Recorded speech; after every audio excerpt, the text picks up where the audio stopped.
I have a challenge for audiences right now. So I have a question, and please answer if you have an answer. And you definitely have. Who has tested an application in production? Who has ever actually written even some code, not even running a local host, running that, save it, deploy it to production, and check and say, wow, it works. So let's go home. I bet many of you have done that. I did that. I actually did it today morning. So it was a small change. I just did it, deploy it, and it works. Write in the comment and tell me if you have done that. And if you're shy, I have to tell you that the next talk is about testing in production, and perhaps our amazing speaker, Talia, she is a person who usually tests in production. She said so. Is that correct? Yeah, it is. As long as you do it safely, then I recommend it. I'll get to the how in a little bit. Absolutely. So amazing title for a talk. I really like testing in production. We're gonna actually observe the chat, see who is going to tell us like test it in production. Don't be shy. Tell us. And let me introduce Talia quickly. She is an international speaker and software engineer, developer advocate at Split Software. So she's also an instructor at Egghead, right? And she's going to talk about testing in production safely without maybe having any risk. So with no hesitation, I leave the stage to you, Talia. Welcome on the stage. The stage is yours. Thank you. Thank you. Okay, so I'm going to start with a little story of something that happened to me a few years ago. I was interviewing for this test engineering position at this company, and I was super nervous. So I go into this interview and I'm answering questions, and I think everything's going great. And then the interviewer asked me if I had any questions for him. So I asked him about their staging environment and like how releases work with the different testing environments. And he stopped me and said they don't have a staging environment. They test in production. And I was so confused. I was so shocked. I was like, what do you mean you test in production? And he could see that I was like really confused. So he asked me to do something that I want all of you to do right now. So I want everyone to think about the last feature that your team deployed. So the last thing that your team deployed to production. Is it working right now in production? How do you know? Your users haven't reported anything to you and your alarms haven't gone off. So you assume that it's working, right? But you don't know. So testing in production is the only way to know that your features are working in production right now. And when I say testing in production, I mean testing your features in the environment where your features will live, but it's not a replacement for all testing. And this is kind of a misconception, is that when you test in production, you only test in production, and that's really just not the case. And most importantly, it's not the end of the world. So I'm Talia. I'm a dev advocate at Split. Here's my Twitter handle. About me, some of the things that I'm passionate about are Chipotle, breaking my features prior to launch, and also testing my coworkers. So what do I mean by testing my coworkers? I test their reactions to things that I think are funny. I'm also a Warriors fan, so this one was particularly fun. So after the interview, I went home and I did my homework. Why haven't I ever heard about testing in production? And if it's so great, why aren't more companies using it? So most companies, and all the companies that I had worked for previously, use a test environment or a staging environment. And this is like the norm, right? So I'm sure that most of you use a test environment or a staging environment, but I can almost guarantee you that it's not an exact replica of production. It's really not the way to go with a test environment. And I'm just going to go through a little bit about my experience, when I was a test engineer. So these are some of the things that I noticed. So the first thing is that staging environments are really expensive to maintain. So if you just take into account basic website architecture of like a web server sitting in front of a number of application servers that query a database plus a memory-based cache, you're looking at over $100,000 per year, and that's not taking into account the cost of software licenses, support, infrastructure, and a lot of companies have more than one staging environment, so this number can easily multiply. Staging test results do not always match production test results. This was one of the most frustrating things as a test engineer, and I'm sure as a developer too. So I would test features in staging, and I would work really hard on testing every requirement.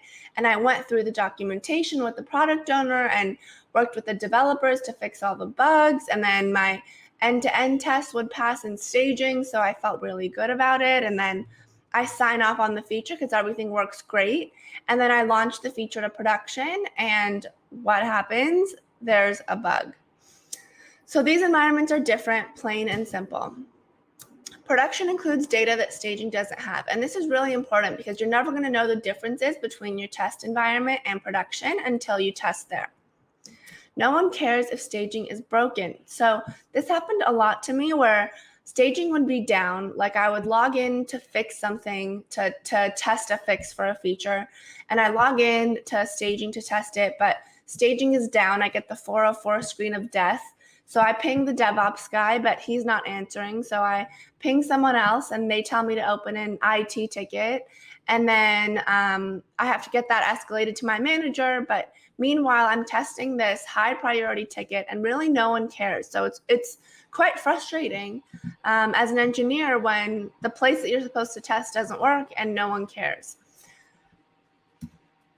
The load in staging does not match production. So when you think of the number of people who use your staging environment versus your production environment, the difference is a lot. And because the load is different, the accuracy of speed and lag times will not be correct. And at the end of the day, I've never heard anyone speak highly of their staging environment. But I know what you're thinking, like testing in production, what could go wrong? There's so many risks attached to it. But what's the first thing you do right after you deploy a feature? You go to production and you test it, right? So these are some more things that I learned when I was studying, is that testing in production only works when the whole team owns product quality. So it's not just the test engineer's job. It's not just the developer's job. The entire team owns product quality. Testing in production also only works when you test early and often. So testing early means finding bugs and defects early, and that means that you'll provide a better user experience much earlier as well. And then testing in production also only works when you trust your team and your product. So I want to talk about this last one a little bit. Companies don't test in production because of this fear and this lack of trust in their systems. And for the same reason, they refuse to engage in the tools and process changes that will generate that trust. But I know that it's risky. I know that it can affect real end users, and it can affect reporting and business decisions and third parties that your software is integrated with. But we're going to go through all these risks, and I'm going to show you how to set this up safely. So there's 4 steps of testing in production, and we're going to start with the first one. So the first step is to install the necessary tools. Now, the first tool that you need is feature flagging. And feature flagging is really the key to testing in production. It's a way to decide who sees which features. It's used to hide, enable, or disable a feature at runtime. And this is really the key. So this is kind of what it looks like. So our developers would create a feature flag from the UI, which I'm going to show you in a minute, and then target all of our internal teammates. So this includes dev, QA, product, design, all of our automation bots. So anything related to the feature can only be seen by the users inside of the feature flag because the default for the flag is off right now. And then the people on the right, these are the end users, they can't see anything related to the feature. So if there's bugs, if there's things wrong, then only the people who are inside of the flag will see them. So only the people who are targeted. The outside world doesn't see any bugs or anything related to that new feature because they're not targeted. And while the feature flag is off, this is where we go in and we fix all the bugs. We make sure everything's working properly. We work with the developers to get all the defects closed. We test everything here. And then once you know your feature is working in production, you turn the flag on, already knowing 100% that your features are working in production and you didn't break anything that was existing. And I think that's the most important thing that feature flags provide you, is confidence that your feature is working. And now your users are happy and they're dancing because they have a perfect feature. And then you repeat this process with every new feature. So every feature has its own feature flag. But when you do this process and you have a feature flag for every feature, it can be overwhelming when you have a lot of flags and you don't know which combinations to test. So the best thing to do that I recommend is to talk to your product owner to prioritize what these flows are. And together with your data analyst, you can choose what the most important flows are that need to be automated. And basically, after you feel comfortable and you know that the release went successfully, you can delete the feature flag. And then after you delete the flag in the UI, you can delete it in the code too, because it's just not a good idea to have stale code. And then I'm going to walk you through this, how to do this in the UI. So I'm going to walk you through how to do this in Split. So create Split means create feature flags. So after you log into Split and you hit create Split, all you do is set a name for your flag, and you're going to include this name in your code, which I'll show you in a second. And then your traffic type defines what differentiates the people who see your feature and the people who don't see your feature. So you can say, I only want Android users to see this feature. Or you can say, I only want people who are in Italy right now to see this feature, and everyone else is not going to see it. For testing and production purposes, it's easiest to do this by user first and target your internal users. Target yourself, your developers, your product owner, your test engineer. Test it with those people and then turn it on for everyone. So this is kind of what that looks like. You basically need to add targeting rules to do what I just said. So notice that when you set the targeting rules, again, it's me, the developers, product designers, everyone who's internal to your team.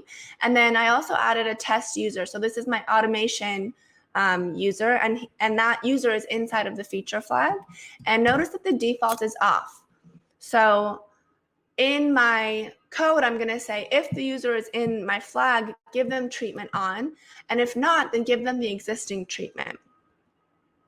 And then this is how my test looks like. So in my automation script, I'm going to log in as my test user, perform whatever actions, and then expect really cool feature to work because I'm using that test user that's targeted, right?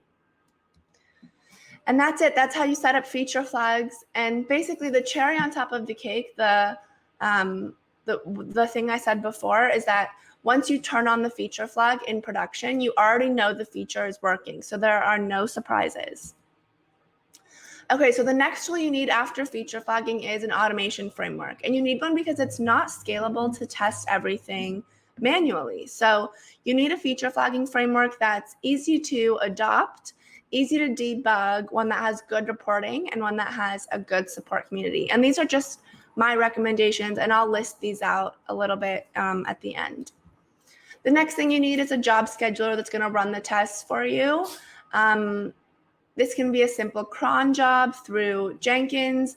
I'm also going to list out like my recommended job schedulers. And then a question I get a lot is like, why not just run the tests in a loop? The first thing is that it's overkill. Like if you're testing in production, you're testing in the real world, you don't need to continuously run your tests. You can set up the test to run in the build pipeline or to run incrementally or nightly or whatever you decide with your team. You also need to trust your tests. So something that I like to do is run the tests 20 times in production and watch them pass to build my confidence. And then you also need an alerting tool, and you want to choose an alerting tool that can be integrated with your job scheduler so that as soon as your test fails, you get alerted. So it's important that everyone on your team, from product to design to engineering, is on call, because again, everyone on the team owns product quality. So these are my tool recommendations for getting set up with testing in production. So for feature flagging, I recommend Split, obviously, because I am a dev advocate at Split, but also Launch Darkly, Optimizely, CloudBees. There's so many tools that allow this. If you log into Split, you can try it for free. And then my ultimate favorite automation framework is Robot Framework. It is the best, like, keyword-driven automation tool. So I love Robot. You can also use Puppeteer and Jest, and then you can use Protractor for Angular applications. And then for a job scheduler, there's Circle CI, Jenkins, Travis, Maven. I don't have any preference for these. And then alerting, for your alerting tool, it's a good idea to split up your alerts, and you can use PagerDuty or something like that, something that's going to wake you up in the middle of the night for like very violent alerts, like, you know, your application is down, someone needs to go in right now and fix it.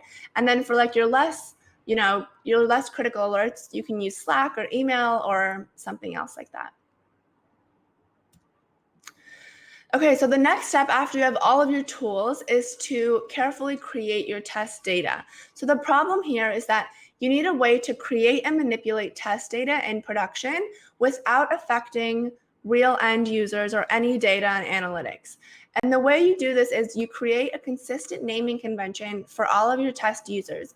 Now, these users that are in production are created by your team, and they act like real users and look like real users, but only we would be able to interact with them.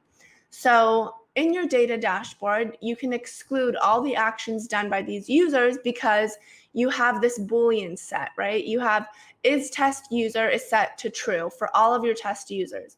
And then in like Datadog or Looker or whatever you use, you can say, I don't want to see anything that has these test users' actions in it.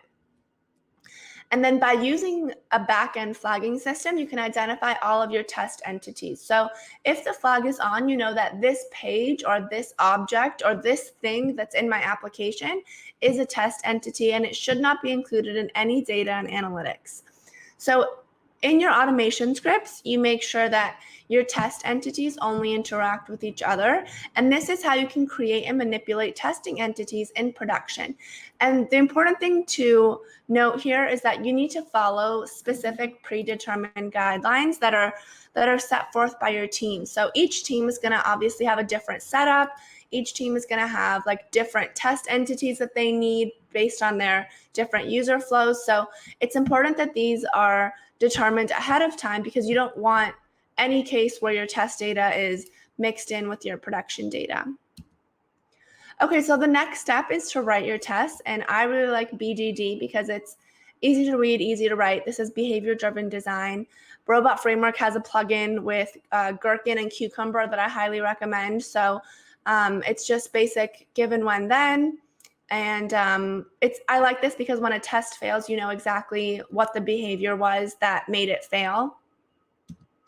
And then it's important in your test to handle your third parties. And when you handle third parties, what's worked best for me is to have a header in the API request that you send to the third party, and then work with the third party and tell them, hey, any request you get with this header is coming from a test, so I want you to handle it differently, and then just like tell them what you want. And I've done this a few times and I've never had a problem. So I recommend this. And then in terms of your setup and your teardown, I would arguably say that this is more important than the actual test. So in your setup, this is where you clear cookies, you log in as the test user who's targeted. In the test, you perform any actions you need to validate. And then in your teardown, you undo anything done by the test. This is your cleanup time. This is where anything that doesn't get cleaned up needs to be flagged. So if any step fails, meaning setup, test, or tear down, you need to be immediately alerted and the tests need to stop. And then the last step of testing in production is to deploy to a production canary. So basically, production canaries are a way to allow a user to slowly roll out a change to a small subset of people before you roll it out to the entire population. So that means I can release a feature to 5% of my population, make sure it works, and then release it to 10%, and then 15, and then 20, and then 100. Or I can choose that increment, but it's a way to minimize the impact if something goes wrong. Ooh, what happened?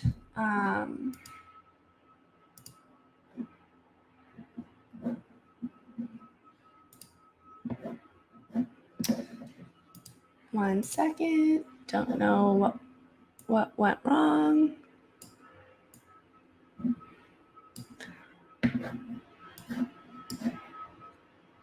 Cool. So yeah, again, production canaries just minimize the risk in case something goes wrong. And it's really good to use them because in case something does happen, like, do you want 100% of your users to encounter an issue or 1%? So it's just an easy way to identify the issue, roll back to a good version, and fix the issue in a controlled environment. So again, I recommend production canaries always, unless you're releasing multiple features at the same time, because it's just sensitive with their nature. And also, infrastructure and configuration changes should always be released with a canary. And this is kind of what it looks like in Split when you use a canary. You just have this little lever and you can slowly slide that. It's very intuitive in the UI. Okay, and then what if there's an issue with your canary code? Like, what if you deploy to production behind a feature flag and there's an issue? So all you need to do is ask yourself, is it okay if my users see this? And if it is, keep the canary as is and fix the bug. And if not, then just return the canary to 0% traffic, fix the bug, and redeploy. So to summarize for risk mitigation, before launch, use feature flags to target users.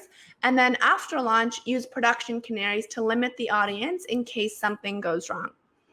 And the outcome of this process of testing in production was everyone on our team had a higher confidence of releases because we knew that our features were working in production, not in a dummy environment. And we also had an increased developer velocity. So our developers spent more time creating new features and less time fixing bugs and defects.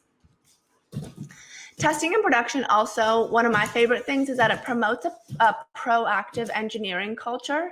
So I don't want to wait until something breaks, have a user report it to me, and then fix it. Like, I want to find out what's going on and fix any issues before the user ever sees anything wrong.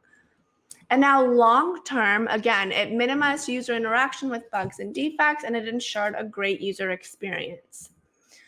And then what if, I always get this question of like, what if I can't test in production? So basically what you want to do is spin up a containerized environment per build. And this is for people who like absolutely cannot test in production. If you work for the government or you work for like anything that has to do with like human health that will like affect a human life, like obviously you don't want to test that in production. So in this case, I would use Docker to spin up microservices. So just remember here, like the more dependencies you have, the more complicated it gets. And when you're testing in a containerized environment, it's a little bit different. There's a little bit more to think about. So basically, you need to know which version of Docker will be used in production and test against those versions. And you also need to run separate tests for each individual microservice as well as all of them together. And it's also not like the safest place to run your test because it's always trying to be hacked, like these containers that are not secured. It's also very expensive. So when you think of the number of times that environment is spun up, every time a developer pushes up code, it can add up. It can become really expensive. So Testing in a containerized environment is still good. Like, it's another alternative, but it's just not as good.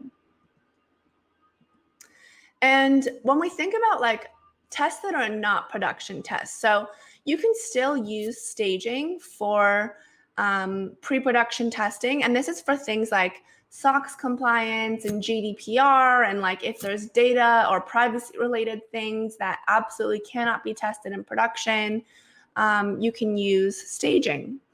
And like I said, there are production tests that are not end-to-end tests due to these data and privacy issues that each team is going to have. And a lot of times, like the most complicated part of setting up testing in production is shifting your company's testing culture. Like, this was something that I had a hard time with too. And the easiest way to do this is to use examples from your past. Like, this would happen to me all the time where I would, test something in staging, it would be perfect, and then I would ship it to production, and there would be a problem. So I'm sure this has happened to many people. So I would use that when you're talking to your team, and then also explain like why the pros outweigh the cons. Like, why is this beneficial for your team? And then propose a path forward. So I know like Split has a free version you can use. If you go to split.io, you can set up feature flagging for free. And then like, just in terms of like my personal experience, like my team used to be scared of deploying new features. They used to have debates of whether or not to deploy code on Fridays. And now we don't have those arguments anymore because these discussions and this fear stopped. Every time I hear someone say, we don't deploy code on Friday, I give them a look. I'm like, why? Just use production to test, use feature flags. It's not a big deal. And then I always get people who say, Talia, testing in production will never work. And it's just, I need to use staging, and it's just the way that things have always been done. And to those people, I say three things. Staging will never represent production. It's never going to be the same. Staging is a sunk cost. And at the end of the day, these people, these naysayers, they're not my target audience. I really don't care what they have to say. So this is kind of a summary of the steps of testing in production. So I'll just review them. You want to install your tools, your feature flagging, your automation framework, your job scheduler, your alerting tools, create your test data, write your tests, launch behind a feature flag, and deploy to a production canary, and then have a drink because you're testing in production. Okay, so in case you haven't been paying attention at all for the past 25 minutes, I want you to take away two things here. So the first is that no one cares if your feature is working in staging. We care if it works in production. And the only way to know if it's working in production is to test it in production. So thank you guys. I'm Talia. Again, this is my contact info. My team is also giving out t-shirts. So if you want a t-shirt, please send an email to leah.hansen@split.io, and she will send you a Split t-shirt. If you have questions, you can email me, you can tweet me. I can also take questions now. Very good, Talia. Thank you very much for such an amazing talk. A lot of information and things that we need to take into account. But let me start with some question maybe. The first question is that what do you do actually when things goes wrong with testing in production? Yeah, so basically if something goes wrong, I would suggest from the beginning using a production canary. And again, that limits the risk in case you do release a bug, or in case something does happen, you're limiting the scope of the issue to only a small subset of users. So I was just using a production canary. And again, like, feature flags really do provide a ton of risk mitigation. So if you're using feature flags combined with a production canary, you're set.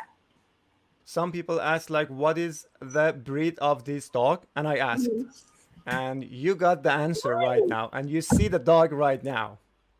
His name is Teddy. He's a toy poodle. Very nice, Teddy. So cool.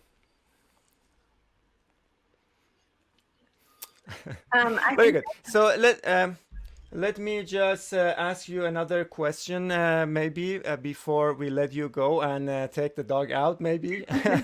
So, how do you usually deal with the frustration of something goes wrong in production? You know, so even for those 5 person or 10 person in production canary, you know, that there might be some production frustration for sure. Yeah, so at the end of the day, like it's not the end of the world if you release a bug to production. You can release a fix easily as long as you have, I would say, like make sure you have good automation scripts running, make sure you have good testing in place so that when something does go wrong, like you're immediately alerted. And if you have like that backbone and you're using a production canary, then you should be okay. Yes, fantastic. And one question, as my question actually. So, how do you deal with bug fixes or test these bug fixes in production? Like, let's say, you know, you fix some bugs and you deploy. So, if you have just one environment, or let's say you have production canary, so then how do you deal with that? Yeah, so you just log in to production and you test it in production as a user, because if there's a bug in production, that means either it's a specific segment of your user base um, or everyone. And in either case, you can find or create a test user to be in either segment and log in as that test user and see the experience that your users are having. So I would say in that case, you would just want to run like a manual test and just recreate what the user is seeing. All right, then thank you very much, Talia. It was so informative. No. Very nice talk. So if you audience wants to actually follow Talia, just follow her Twitter or on Twitter or send her email. So I'm sure that she's open to answer all of your questions after even this talk, right?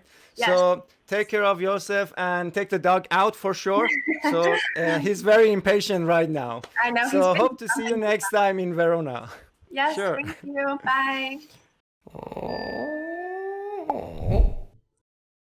Bye.